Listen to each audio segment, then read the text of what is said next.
ایک ایسے نبی جن کا سر حق پر قائم رہنے کی قیمت بن گیا۔ یہ واقعہ ہے حضرت یحییٰ علیہ السلام کا۔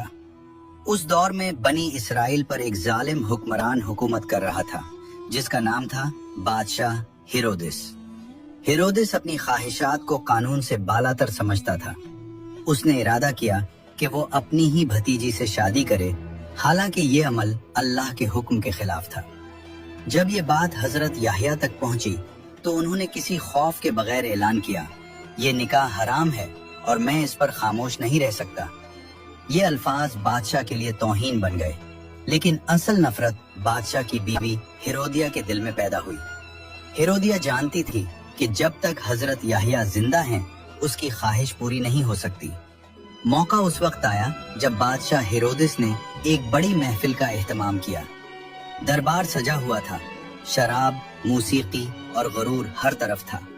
اسی محفل میں ہیرودیہ نے اپنی بیٹی سالومی کو ناچنے کے لیے بھیجا۔ سالومی کے رقص سے بادشاہ اتنا خوش ہوا کہ اس نے قسم کھا لی، مانگو جو مانگو گی دوں گا۔ سالومی اپنی ماں کے پاس گئی اور ہیرودیہ نے وہ مطالبہ کیا جس سے تاریخ کانپ اٹھی۔ کہا گیا، مجھے بدلے میں حضرت یحییٰ کا سر چاہیے۔ حکم جاری ہوا اور حضرت یحییٰ کو اللہ کے راستے میں شہید کر دیا گیا۔ یوں ایک نبی کا سر تن سے جدا کر دیا گیا، مگر حق ہمیشہ کے لیے زندہ ہو گیا۔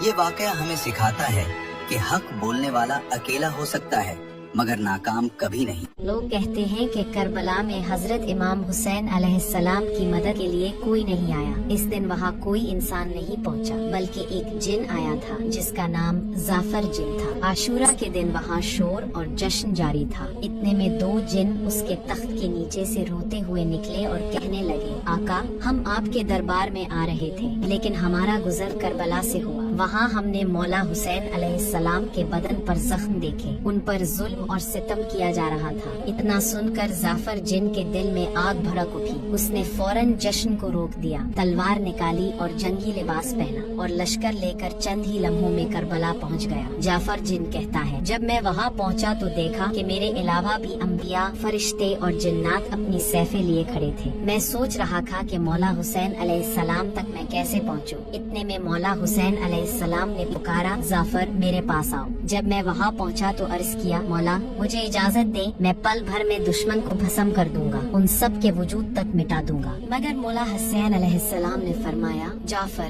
نہیں، خدا کی بھی یہی مرضی ہے۔ دوستو، امام حسین علیہ السلام بے بس نہیں تھے، صرف ان کے ایک اشارے سے کربلا کا نقشہ بدل جاتا تھا، لیکن پھر بھی انہوں نے صبر کا دامن تھام رکھا۔ کمنٹ میں ضرور لکھیں، یا حسین۔